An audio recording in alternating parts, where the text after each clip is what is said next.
اعوذ باللہ من الشیطان الرجیم، بسم اللہ الرحمن الرحیم۔ السلام علیکم۔ آج ہم چھٹے پارے کا تیسرا رکوع انشاءاللہ تعالی مکمل کریں گے۔ چھوٹا سا ہی رکوع ہے، چلیے نکال لیجئے سبق۔ انا اوحینا الیکا، ہم نے وہی بھیجی تیری طرف، کما اوحینا الی نوح، جیسے وہی بھیجی نوح پر، والنبیین اور ان نبیوں پر، من بعدی جو اس کے بعد ہوئے، و اوحینا الی ابراہیم اور وہی بھیجی ابراہیم پر، و اسماعیل اسماعیل پر، و اسحاق اسحاق پر، و یعقوب یعقوب پر، والاسباطی اور اس کی اولاد پر، و عیسیٰ و ایوب و یونس و ہارون و سلیمان، و آتینا داؤد الزبورا۔ کس کس پر وہی بھیجی؟ اسحاق پر، یعقوب پر، ان کی اولاد پر، عیسیٰ پر، ایوب پر، یونس پر، ہارون پر اور سلمان علیہ السلام پر۔ اور ہم نے کیا دی؟ داؤد کو زبور عطا فرمائی۔ اچھا، اب یہ جو وحی کا اس میں اللہ تعالیٰ نے بیان فرمایا ہے، انا اوحینا الیکا، جو وحی بھیجنے کا ہے، تو اس سے تو معلوم یہ ہو کہ وہی خاص اللہ تعالیٰ کا حکم ہے، اس کا پیغام ہے، اور یہ صرف پیغمبروں کو بھیجا جاتا ہے۔ اور جیسے انبیاء سابقین پر وحی نازل ہوئی تھی، ویسے ہی حضرت محمد صلی اللہ علیہ وسلم پر بھی اللہ تعالیٰ نے اپنی وحی بھیجی۔ تو جس نے ان کو مانا اس کو بھی ضرور ماننا چاہیے، یعنی ان نبیوں کو ماننا، اور جس نے ان کا انکار کیا تو وہ گویا سب کا منکر ہو گیا۔ حضرت نوح علیہ السلام اور ان سے پچھلوں کے ساتھ مشابہت کی شاید وجہ یہ ہے کہ حضرت آدم کے وقت سے جو وحی شروع ہوئی تھی نا، تو اس وقت بالکل ابتدائی حالتیں تھیں دنیا کی۔ حضرت نوح علیہ السلام پر ظاہر ہے کہ تکمیل ہو گئی وحی کی، تو پھر کیسا ہوا کہ وحی سے سرتابی کرنے والوں پر اول جو عذاب شروع ہوا ہے نا، وہ بھی حضرت نوح علیہ السلام کے ہی وقت سے شروع ہوا ہے۔ اس سے پہلے یعنی حضرت آدم کے بعد سے لے کر حضرت نوح علیہ السلام تک زمانہ ٹھیک چلتا رہا، اور جو کچھ بھی اللہ تعالیٰ نے بھیجا لوگ اس پہ عمل کرتے رہے، تو اللہ تعالیٰ اپنے بندوں کو اس وقت آزماتا نہیں تھا۔ حضرت نوح علیہ السلام کے بعد چونکہ وہی جو ہے وہ اور طرح سے مکمل ہوئی، اور مختلف جو عذابات تھے وہ حضرت نوح علیہ السلام کے بعد سے آنے شروع ہوئے، یعنی پہلا جو عذاب دنیا میں آیا تھا وہ حضرت نوح علیہ السلام کی قوم پر آیا تھا۔ تو پہلے تو اللہ تعالیٰ نے انبیاء کی مخالفت پر عذاب نازل نہیں کیا، بلکہ کیا کیا کہ ان کو معذور سمجھ کے ڈھیل دی اور ان کو سمجھانے کی جو کوششیں تھیں وہ جاری رکھی۔ پھر حضرت نوح علیہ السلام کے زمانے میں جب مذہبی تعلیم خوب ظاہر ہو چکی، لوگوں کو حکم خداوندی کی مطابقت کرنے میں کوئی خفا باقی نہ رہا، کوئی ڈھکی چھپی بات باقی نہ رہی، تو اب نافرمانوں پر عذاب بھی نازل ہونا تھا۔ تو اول تو حضرت نوح علیہ السلام کے زمانے میں طوفان آیا، اس کے بعد حضرت ہود، حضرت صالح، حضرت شعیب علیہ السلام وغیرہ کے زمانے میں کافروں پر قسم قسم کے پھر عذاب آئے۔ تو آپ صلی اللہ علیہ وسلم کی وحی کو حضرت نوح اور ان کے پچھلوں کی وحی کے ساتھ تشبیہ دینے میں اہل کتاب اور مشرکین مکہ کو پوری اللہ تعالیٰ یہاں تنبیہ فرما رہا ہے کہ جو آپ کی وحی کو یعنی اس قرآن کو نہ مانے گا وہ عذاب عظیم کا مستحق ہوگا۔ پھر حضرت نوح علیہ السلام کی جو ذات تھی وہ بذات خود بھی ایک معجزہ تھی۔ کیسے معجزہ تھی؟ کہ 950 سال کی عمر آپ کو عطا کی گئی اور آپ کا کوئی دانت نہیں گرا تھا، آپ کا کوئی بال سفید نہیں ہوا تھا، آپ کی کسی بھی قسم کی کوئی جسمانی طاقت میں کمی نہیں آئی تھی۔ پوری قوم جو تھی آپ کی، وہ تمام عمر آپ کو اظہار ثانی دیتی رہی، اظہار ثانی کرتی رہی، اور آپ اس کو صبر کے ساتھ سہتے رہے۔ پھر آگے اللہ تعالیٰ نے فرمایا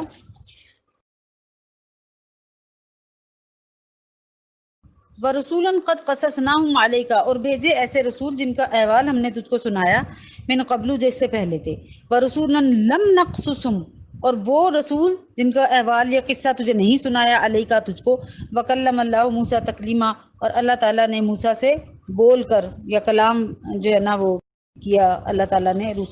حضرت موسیٰ سے یعنی گفتگو کی۔ تو اب دیکھیے کہ جو بھی اللہ تعالیٰ نے رسول حضرت نوح علیہ السلام کے بعد انبیاء ہوئے، انہیں اللہ تعالیٰ نے اختصار کے ساتھ یعنی مختصراً جو ہے وہ ذکر کر کے، تو پھر ان میں سے جو اولو العزم پیغمبر تھے نا، جلیل القدر انبیاء جو تھے، ان کا بطور خاص ذکر بھی فرما دیا، جس سے یہ بتلانا مقصود ہے کہ سب انبیاء ہیں اور سب انبیاءوں کے پاس مختلف طریقوں سے وحی آتی رہی۔ کبھی کوئی فرشتہ پیغام لے کر آتا تھا، کبھی کوئی لکھی ہوئی کتاب مل جاتی تھی، کبھی اللہ تعالیٰ براہ راست اپنے رسول سے بات کرتے تھے۔ غرض جس طریقے سے بھی وحی آ جائے اس پر عمل کرنا واجب ہوتا ہے۔ لہٰذا یہود کا یہ کہنا کہ توریت کی طرح کوئی لکھی ہوئی کتاب نازل ہو جائے، پچھلے رکوع میں آپ نے پڑھا تھا نا، تو پھر اس کو مانیں گے، تو یہ کلیتاً حماقت اور کفر ہے۔ حضرت ابو ذر غفاری رضی اللہ تعالیٰ عنہ سے روایت ہے کہ حضرت صلی اللہ علیہ وسلم نے فرمایا کہ اللہ تعالیٰ نے 1,24,000 انبیاء بھیجے ہیں، اور جن میں سے 313 اصحاب شریعت رسول تھے، یعنی 313 لوگ وہ تھے جن پہ اللہ تعالیٰ نے شریعت کا نزول فرمایا، نئی نئی وہ شریعتیں لے کر آئے۔ رسول مبشرین، بھیجے پیغمبر خوشخبری دینے والے، و منذرین، اور ڈرانے والے، لئلا یکون للناس، تاکہ نہ رہے باقی لوگوں پر، علی اللہ حجت، اللہ کا الزام کا موقع، بعد رسولی، رسولوں کے بعد، وکان اللہ عزیزا حکیمہ، اور اللہ تعالیٰ زبردست حکمت والا ہے۔ حضرت ابن عباس رضی اللہ تعالیٰ عنہ سے روایت ہے کہ یہودیوں کی ایک جماعت آپ صلی اللہ علیہ وسلم کے پاس آئی، اور آپ نے ان سے فرمایا تھا کہ بخدا تم یقیناً جانتے ہو کہ میں خدا کا رسول برحق ہوں۔ انہوں نے انکار کر دیا، تو اس پر یہ آیت نازل ہوئی تھی کہ اللہ تعالیٰ نے یہ رسول جو بھیجے ہیں خوشخبری سنانے والے یا ڈرانے والے لوگوں کے پاس، تو یہ اس لیے بھیجے ہیں تاکہ حجت تمام کر دی جائے، اور آپ کے پاس جو کچھ بھیجا گیا ہے اس پر اللہ تعالیٰ نے اگلی آیت میں فرمایا لیکن اللہ یشہد، لیکن اللہ شاہد ہے، بما انزل الیک، جو اترا تجھ پر یا نازل کیا تجھ پر، انزلہ بعلمہ، اپنے علم کے ساتھ، والملائکۃ یشہدون وکفی باللہ شہیدا، اور فرشتے بھی گواہ ہیں اور اللہ کافی ہے حق ظاہر کرنے والا۔ یعنی آپ کی نبوت پر، آپ کے علمی کمالات پر، آپ کے معجزات پر کون گواہ ہے؟ فرشتے گواہ ہیں، اور علیم و خبیر ذات یعنی اللہ تعالیٰ کی جو ذات ہے وہ اس کی گواہی ہے۔ تو پھر کس دلیل اور کس جو ہے نا وہ کسی گواہی کی ضرورت رہ جاتی ہے؟ جہاں اللہ اور فرشتے گواہی دے رہے ہیں نبی پاک صلی اللہ علیہ وسلم کی صداقت کی، تو وہاں کس کی جو ہے نا وہ گواہی ان سے آگے ہوگی؟ ان الذین کفروا وصدوا عن سبیل اللہ، جو لوگ کافر ہوئے اور روکا اللہ کی راہ سے، قد ضلوا ضلالا بعیدا، وہ بہک کر دور جا پڑے۔ ان الذین کفروا، جو لوگ کافر ہوئے، وظلموا، اور انہوں نے گناہ کیا، ظلم کیا، لم یکن اللہ لیغفر لہم ولا لیہدیہم طریقا، اور نہ بخشے گا ان کو اللہ، ہرگز نہ دکھلائے گا ان کو کوئی سیدھا راستہ، الا طریقہ جہنم، لیکن کون سا راستہ؟ جہنم کا، خالدین فیہا ابدا، ہمیشہ رہیں گے اس میں، وکان ذالک علی اللہ یسیرا، اور یہ اللہ پر آسان ہے۔ یعنی قرآن مجید اور حضرت صلی اللہ علیہ وسلم کی تصدیق کے بعد جو ہے اللہ تعالیٰ نے فرمایا کہ اب جو لوگ منکر ہیں، جو توریت میں آپ کے اوصاف اور حالات موجود تھے ان کو چھپاتے تھے، لوگوں پر کچھ کا کچھ ظاہر کرتے تھے، دین حق سے باز رکھنے کی کوشش کرتے تھے، تو ایسوں کے لیے کیا ہے کہ نہ انہیں مغفرت نصیب ہوگی نہ ہدایت نصیب ہوگی۔ اس بات سے، اس آیت سے یہ ہم لوگوں کو بھی خوب معلوم ہو گیا ہے کہ آپ صلی اللہ علیہ وسلم کی مطابقت جو ہے نا اسی کے اندر ہماری بھلائی مضمر ہے، اور اس سے مخالف راستہ جو بھی اپنایا جائے گا تو اس سے کیا ہوگا کہ گمراہی کا راستہ ہمارے لیے ہونا مقرر ہو چکا ہے۔ تو آپ کے خلاف، آپ کی سنت کے خلاف جب بھی ہم چلیں گے تو ہم گمراہ راستوں سے گزریں گے، ہم گمراہی کے زمرے میں ہی اللہ تعالیٰ ہمیں گنے گا۔ جی آگے چلیے۔ یا ایھا الناس قد جاءکم الرسول بالحق من ربکم، اے لوگو تمہارے پاس رسول آ چکا ٹھیک بات لے کر، حق بات لے کر، کہاں سے؟ تمہارے رب کی طرف سے۔ فآمنوا خیر لکم، سو اگر تم مان لو تو تمہارا بھلا ہو، وان تکفروا، اگر تم انکار کرو، فإن للہ ما فی السماوات والارض، تو پھر جو کچھ آسمان اور زمین میں ہے وہ تو اللہ تعالیٰ ہی کا ہے، وکان اللہ علیما حکیما، اور اللہ تعالیٰ سب کچھ جاننے والا، حکمت والا ہے۔ بڑی سمپل سی آیت ہے۔ اللہ تعالیٰ نے یہاں فرمایا ہے کہ اے لوگو، یعنی نبی پاک صلی اللہ علیہ وسلم کے لیے کہا ہے کہ نبی پاک صلی اللہ علیہ وسلم جو ہیں اس دنیا میں تشریف لائے ہیں، تو یہ تم لوگوں کی بھلائی کے لیے لائے ہیں، ان کو بھیجا گیا ہے۔ جو کچھ باتیں لاتے ہیں تمہارا بھلا کرنے کے لیے یہ لے کر آتے ہیں، یا جو کچھ انہیں دیا جاتا ہے وہ خدا کی طرف سے دیا جاتا ہے، تو تم انہیں مان لو۔ اگر مان لو گے تو تمہاری بھلائی ہے، بہتری ہے۔ کیوں بھلائی اور بہتری ہے؟ کیونکہ نجات ہوگی۔ اگر تم ان باتوں کو مان لو گے جو نبی پاک صلی اللہ علیہ وسلم بتاتے ہیں تو یہ تمہارے لیے نجات کا راستہ ہوگی، اور اگر تم منکر ہوگے تو تمہارا نقصان ہے۔ خدا تعالیٰ کا بہرحال کوئی نقصان نہیں ہے، کیونکہ اللہ تعالیٰ کی ملک میں، یا آپ کہہ لیں کہ اس کے قبضے میں جو کچھ بھی زمین اور آسمان میں موجود ہے وہ سب کا سب اسی کا ہے۔ تو پھر ایسے بڑے عظیم الشان مالک اور قادر کو کیا نقصان ہم پہنچا سکتے ہیں؟ کمزور بندے اللہ تعالیٰ کی ذات کو ہم کیا نقصان پہنچا سکتے ہیں؟ لیکن اپنی خیر منا لو کہ اللہ تعالیٰ کی وحی کی ہوئی کی باتوں پہ نبی صلی اللہ علیہ وسلم جو باتیں بتاتے ہیں وحی کے ذریعے اللہ تعالیٰ کی طرف سے آتے ہیں، اگر تم اس پر عمل نہیں کرتے تو دنیا میں جو اللہ تعالیٰ تمہیں پوری سزا دے یا نہ دے، لیکن وہ اتنا کامل حکمت والا ہے کہ وہ آخرت کی سزا تمہارے لیے پوری کی پوری تیار کر رکھی ہے۔ اور قرآن پاک میں جا بجا اس کا اللہ تعالیٰ نے ذکر بھی کیا ہے کہ دنیا میں انکار کی، کفر کی جو بھی سزا اللہ تعالیٰ دے، چاہے دے یا نہ دے، کیونکہ حکمت بھی ہے نا اللہ تعالیٰ کے، اس میں علیمن بھی ہے، جاننے والا بھی ہے اور حکمت والا بھی ہے، تو اپنے حکمت کے متقاضی کسی چیز کو فوری طور پہ نافذ کر دے، کسی سزا کو، کسی کو عذاب کو وہ روک کے رکھے، آخرت میں نافذ کرے، تو کیونکہ وہ جاننے والا ہے، چھپا ہوا تو اس سے کچھ ہے نہیں، تو پھر وہ جب جاننے والا ہے تو وہ اس کی سزا اس دنیا میں دے یا اگلی دنیا میں دے، وہ اس کی حکمت کا تقاضا ہے، لیکن مان لینے میں ہماری بھلائی ہے، کیونکہ اللہ تعالیٰ نے فرما دیا نا وَإِن تَكْفُرُوا، اگر تم نہ مانو گے، انکار کرو گے، تو پھر جو کچھ زمین اور آسمان میں ہے وہ تو اللہ تعالیٰ کا ہے، اور اللہ تعالیٰ کی ذات ہر چیز سے واقف ہے، علیمن جاننے والا ہے، اور حکیمن حکمت والا ہے۔ یا اہل الکتابی، اے اہل کتاب، لا تغلوا فی دینکم، مبالغہ مت کرو اپنے دین کی بات میں، ولا تقولوا علی اللہ، اور مت کہو اللہ تعالیٰ کی شان میں الا الحق، مگر سچی بات، پکی بات، حق بات۔ انما المسیح عیسی ابن مریم، بے شک مسیح جو ہے وہ عیسیٰ مریم کا بیٹا ہے، رسول اللہ، و رسول ہے اللہ کا، وکلماتہ، اور اس کا کلام، القاہا جس کو ڈالا، الی مریم، مریم کی طرف، وروح منہ، اور روح ہے اس کے یہاں کی، فآمنوا، سو تم مان لو، ایمان لے آؤ، باللہ اللہ کو، ورسولی اس کے رسولوں کو، ولا تقولوا ثلاثۃ، اور نہ کہو کہ خدا تین ہیں،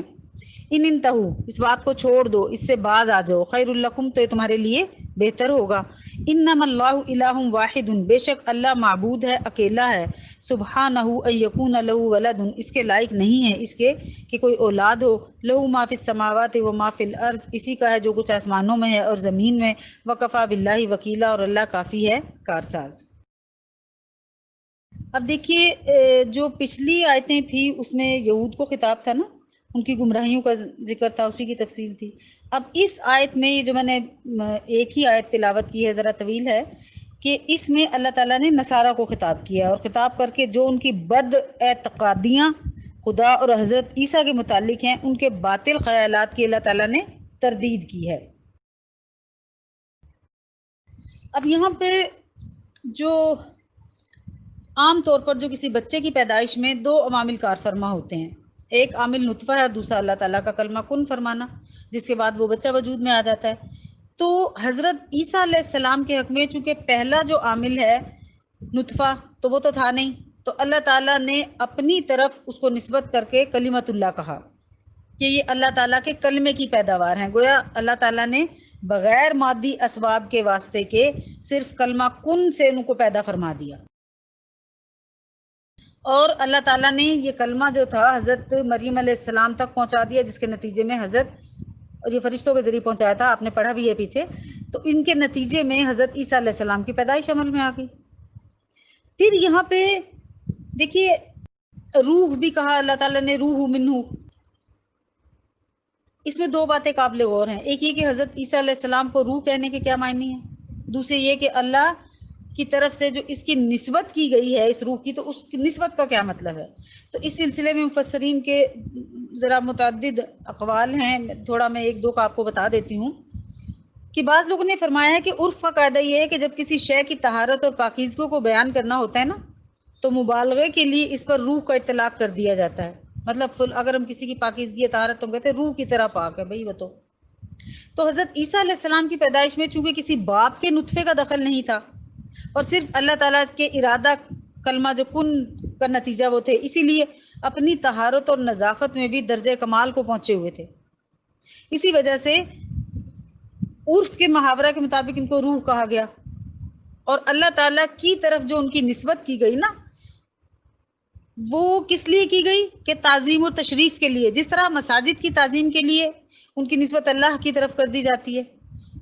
کہ مساجد جو ہیں وہ اللہ کا گھر ہے، یا کعبہ کی طرف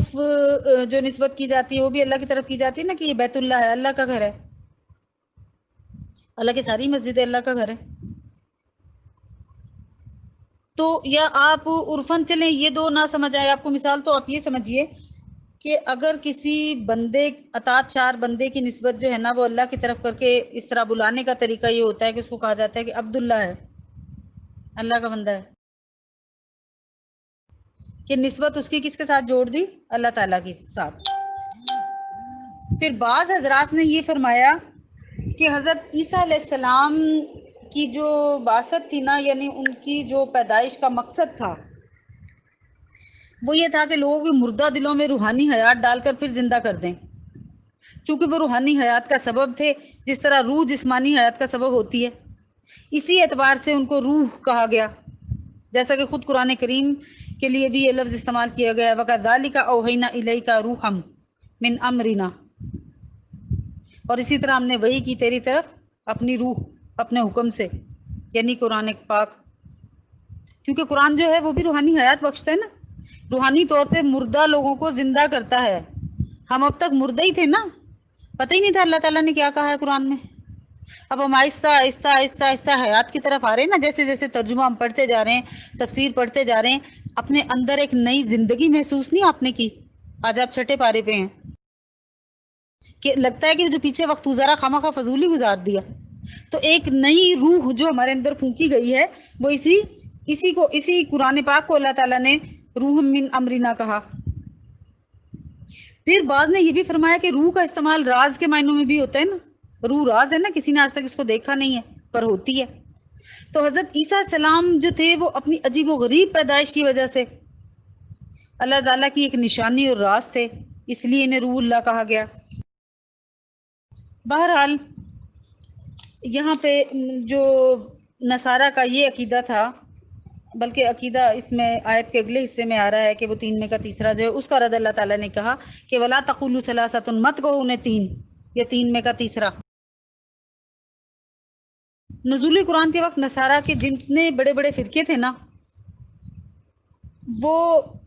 مختلف، یعنی یہ جو نصارہ کا جو مذہب تھا نا، جو عیسائیت تھی نا، یہ مختلف بڑے بڑے فرقوں میں بٹی ہوئی تھی،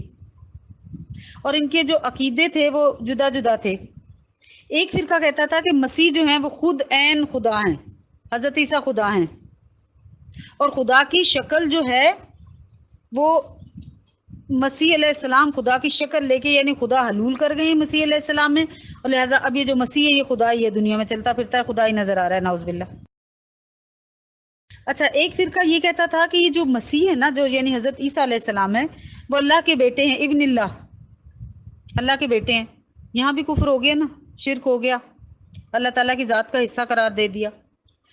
پھر ایک تیسرا فرقہ تھا، وہ یہ دعویٰ کرتا تھا کہ وحدت کا راز 3 میں پوشیدہ ہے، یعنی وہ کسی ایک اکیلے خدا کے قائل ہی نہیں تھے۔ وہ باپ بیٹا مریم، اس تثلیث کو جو ہے نا، اس ٹرائنگل کو وہ کہتے تھے کہ یہ مل کے خدا ہے، نہ اکیلا باپ کچھ ہے، نہ بیٹا کچھ ہے، نہ مریم کچھ ہے، یہ 3 ملتے ہیں تو پھر ایک جو ہے نا وہ خدا وجود میں آتا ہے۔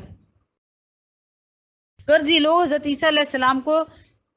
ثالث ثلاثہ تسلیم کرتے تھے، اس لیے قرآن کریم میں تینوں کو جدا جدا بھی اللہ تعالیٰ نے مخاطب کیا ہے اور یکجا بھی،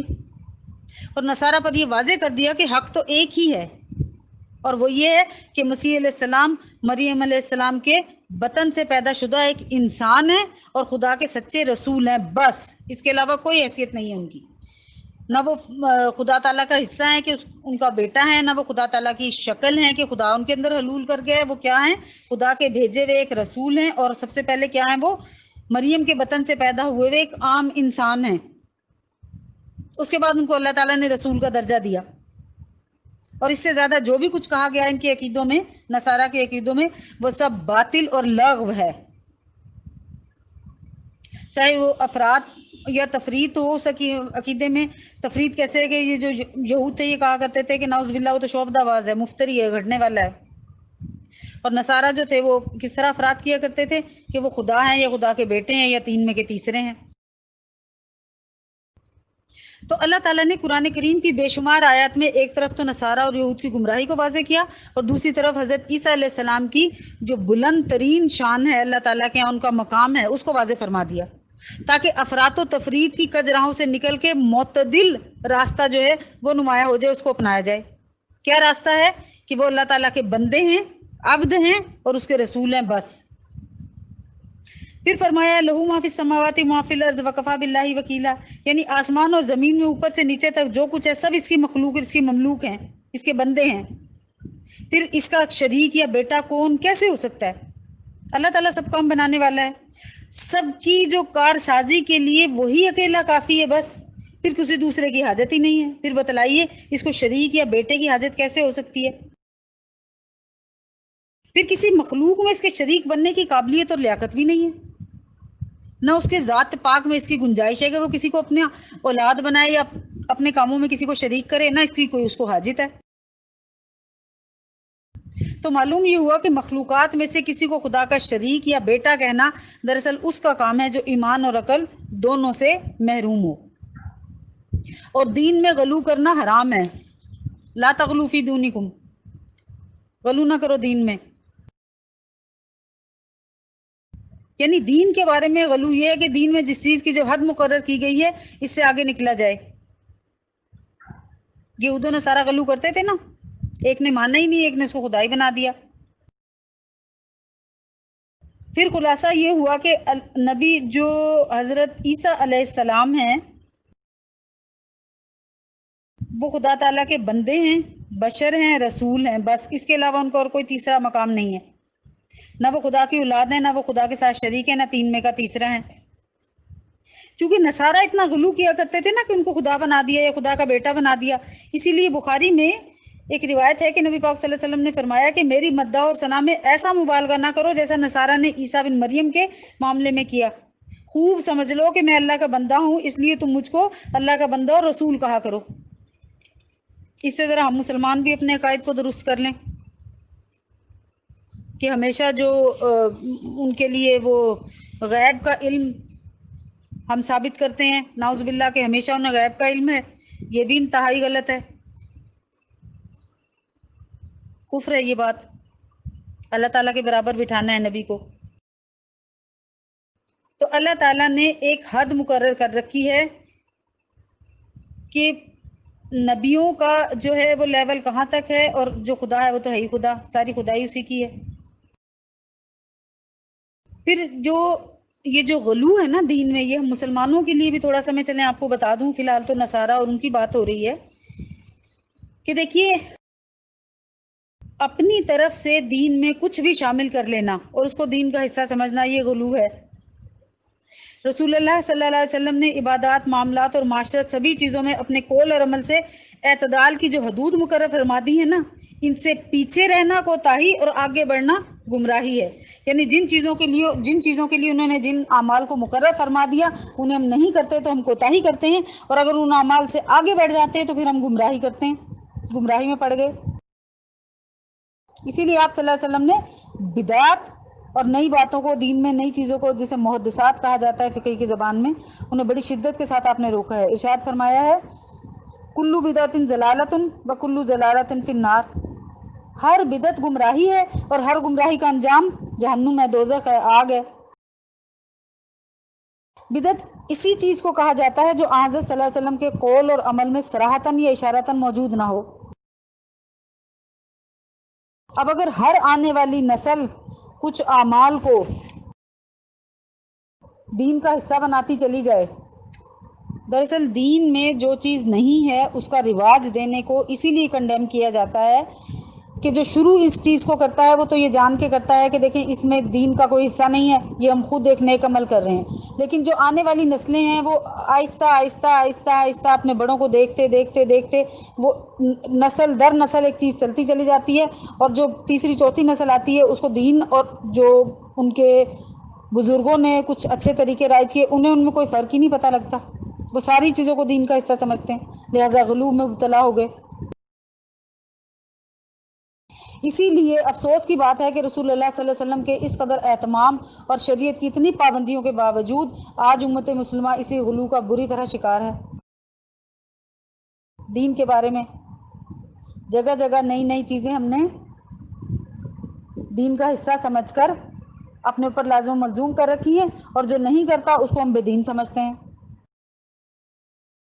مثال کے طور پر 12 ربیع الاول کو جس نے دیگ شیگ نہیں پکائی جس نے پکائی ہے اس نے اسے دین کا حصہ سمجھ کے پکائی، جس نے نہیں پکائی اس کو پکانے والا جو ہے وہ طنز اور ملامت کر رہا ہے۔ تو دین کا حصہ، دین میں بڑھا دیا نا ہم نے ایک کام۔ اسی طرح درود شریف پڑھا جا سکتا ہے، ہر وقت پڑھا جا سکتا ہے، کہیں اس کی ممانعت نہیں ہے، لیکن کچھ مسجدوں میں اسپیکر آن کر کے اذان سے پہلے درود شریف پڑھا جاتا ہے، اور جس مسجد میں نہیں پڑھا جاتا اس کو جو ہے نا وہ ملامت کیا جاتا ہے۔ حالانکہ اذان کا حصہ تو نہیں ہے درود شریف، نہ نبی پاک صلی اللہ علیہ وسلم نے فرمایا تھا کہ اذان سے پہلے درود شریف کو ضرور پڑھا جائے۔ آپ اسے پڑھ سکتے ہیں، آپ آرام سے لاؤڈ اسپیکر بند کر کے بھی پڑھ سکتے ہیں، لیکن دین میں غلو ہم نے اتنا کر دیا ہے، تیجے چوتھے 10ویں 40ویں یہ ہم نے اتنے کر دیے ہیں کہ مرنے والا تو مر گیا، جو زندہ ہیں وہ بیچارے اس مرنے والے سے زیادہ مشکل کا شکار ہو گئے کہ وہ تو چھٹ گیا اس دنیا کے رسم رواج سے، لیکن جو پیچھے رہ گئے ہیں ان کو بہت زیادہ ملامت کا سامنا کرنا پڑتا ہے۔ لوگ اس نے تم نے ماں باپ کا 10واں تک نہیں کیا، 40واں تک نہیں کیا، حالانکہ دین میں اس کی کوئی شرعی حیثیت نہیں ہے۔ آپ قرآن پاک پڑھنا چاہتے ہیں، آپ غریبوں میں کوئی کھانا تقسیم کرنا چاہتے ہیں، آپ جس طرح مرضی تقسیم کر دیں، کوئی ممانعت بھی نہیں ہے۔ لیکن یہاں پہ ممانعت کب آتی ہے؟ جب ہم نے اسے دین کا ایسا حصہ بنا لیا ہے کہ جو غریب، ایک تو کسی کا عزیز فوت ہوا، اس کی بیماری پہ بے تحاشا پیسے ویسے خرچ ہوئے، یا فرض کریں کوئی گھر میں بھی فوت ہو گیا تو ہو سکتا ہے اس بیچارے کے حالات نہ ہوں کہ وہ 200 بندوں کا جو ہے وہ 10واں ایک ولیمے کی طرح کرے، اتنے اسٹیٹس کے ساتھ کرے۔ تو دین میں غلو سے بچیے۔ اللہ تعالیٰ نے یہاں یہود و نصارہ کو سمجھایا ہے، لیکن یہ بات عمومی طور پہ ہمارے لیے بھی ہے کہ دین میں غلو سے بچ کر درمیان کا راستہ جو اللہ تعالیٰ نے کتاب اللہ، اور کتاب اللہ کے بعد کیا ہے؟ حدیث، محمد صلی اللہ علیہ وسلم کا راستہ، سیرت طیب، جو سیرت طیبہ ہے، پاک سیرت ہے نبی پاک صلی اللہ علیہ وسلم کی، اس پر عمل کرنے میں ہمارے لیے بھلائی اور بہتری رکھی ہے۔ جو ان باتوں کے علاوہ کسی چیز میں پڑ گیا تو اس نے دین میں غلو کیا۔ اللہ تعالیٰ نے کہا ہے کہ اسلام کو غلو سے بچا کر رکھو، اور پھر کس طرح، کیا طریقہ کیا بتلایا کہ کتاب اللہ کو اور رجال اللہ سے سیکھو، یعنی احادیث سے سیکھو اللہ کی کتاب کو، اور رجال اللہ کو کتاب اللہ سے پہچانو، یعنی قرآن و سنت کی مشہور تعلیمات کے ذریعے پہلے ان لوگوں کو پہچانو جو کتاب و سنت کے علوم میں مشغول ہیں، ان کی زندگی کتاب و سنت کے رنگ میں رنگی ہوئی ہوتی ہے۔ پھر جو کتاب و سنت کے ہر الجھے ہوئے مسئلے میں ان لوگوں کی تفسیر اور تشریح جو ہے وہ اپنی رائے سے ہمیں مقدم ہر صورت سمجھنا ہی ہوگا اور انہی کا اتباع کرنا ہوگا۔ اللہ تعالیٰ ہمیں دین میں نئی نئی باتیں نکالنے سے محفوظ رکھے، غلوظ کرنے سے بچائے، اور ہمارا انجام بہتر کرے۔ آمین۔ وآخر دعوانا ان الحمد للہ